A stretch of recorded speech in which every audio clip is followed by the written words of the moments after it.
And we're back with Kentucky Republican Senator Rand Paul. It's good to have you back, Senator. We hope you fully recovered. And by the way, happy birthday as well.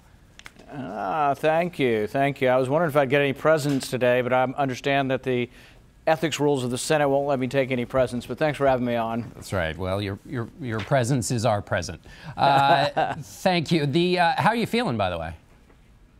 You know, a little better each day. It was sort of, I guess, a living hell for the first 4 or 5 weeks. You know, difficulty, couldn't get out of bed without assistance, 6 broken ribs, damage to my lungs, 2 bouts of pneumonia. I mean, it was really a tough go of it. But each day I feel a little bit better. You know, this last month I've been doing better. You haven't talked about the motivation for this, but I mean, there is an increased in politics today. Things have gotten a little bit uglier. Do you talk? Was that a part of what happened here? And do you talk about that with your colleagues?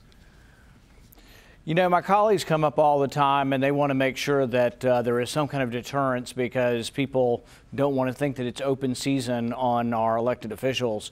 You know, I was also at the baseball field when we were shot at with semi-automatic fire, and, you know, Steve Scalise was severely wounded, and I was 10 feet from a young staffer who was shot in the leg.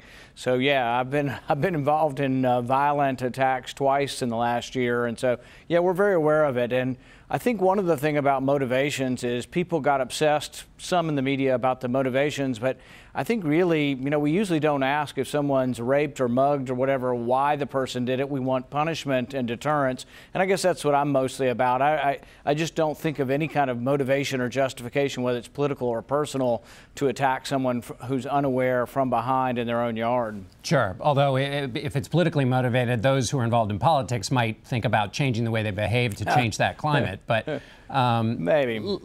Let me ask you about the climate here in Washington, this new book about the White House, a lot of debate about it. As a politician, the president has responded by talking about his mental stability. Why do you suppose he did that when instead he could say, forget this book, we've passed tax cuts, we're defeating ISIS, we've nominated a bunch of judges? Why do you think he did that? You know, I don't know. I guess my first response was this was sort of a gossipy book, kind of like a Kitty Kelly book back from, you know, when I was in high school. I remember her books would come out. Nobody really believed them. They were treated as, you know, sort of like a sitcom or treated as a television show. But they weren't really treated seriously by the media.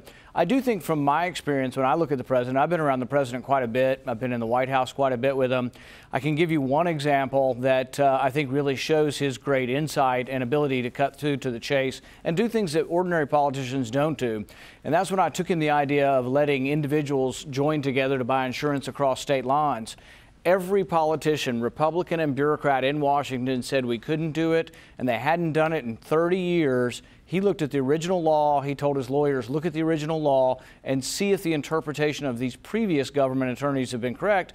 And he had the wherewithal just to say, no, we're going to let individuals join these groups so they can get cheaper insurance and perhaps better insurance as well, and perhaps get insurance for people who don't have insurance.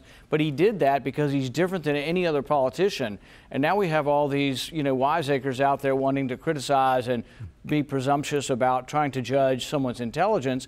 I can tell you he's got the wherewithal to do things that no politician's been able to do, and in a good way. Let me ask you a couple of policy questions on we talked about Section 702 of the FISA with the CIA director. You have held up a nomination of John Demers, and you're also talking about filibustering this. Why? 702 is supposed to get information on foreigners, and so we have a lower than constitutional standard. We say, well, the Constitution doesn't apply to people in other countries, and I agree with that. So we collect a massive amount of information on foreigners, but they talk to Americans. So after you gather millions and billions of bits of information, turns out there's a lot of Americans in the database. What we don't want to happen is that domestic law enforcement, policemen and FBI are looking in a database that was collected without constitutional protections, and let's say they decide to prosecute medical marijuana people in Colorado, which is legal in Colorado, but now the federal government's talking about changing their policy and going after them. What if they're searching a database that was collected on foreigners to get incidental information on medical marijuana in Colorado? I have a real problem with that. So they should have to get a warrant before they look at that. And really none of that information should be used for domestic crime because it was gathered with a less than constitutional standard. So you have a problem with it. What are you going to do? Well, we'll try to stop them. You know, the people on the other side, the CIA director and others, they want permanent reauthorization, no reform. And when you ask them, are you using this for domestic crime? There's a little bit, you know, they kind of say, well, we don't do it very often, but they won't tell you whether they're sort of looking at the information and then not presenting it in court, but using that information to develop what's called parallel construction, develop cases.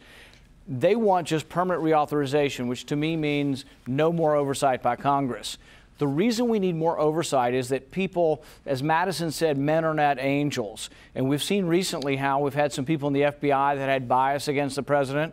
We also have seen now people in the Department of Justice who were married to people that were doing opposition research on Trump. So you can see how people are human and bias could enter into this.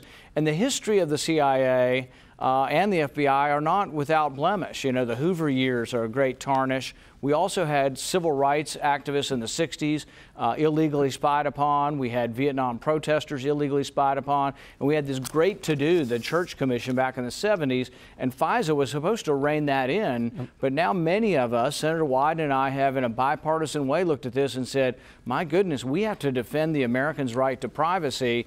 And right now, we're sort of a minority in the Senate. In the House, though, it's close to 50-50. All right, Senator, we're going to have to leave it there. Thanks so much, and happy birthday again. Thank you. And we'll be back in a moment.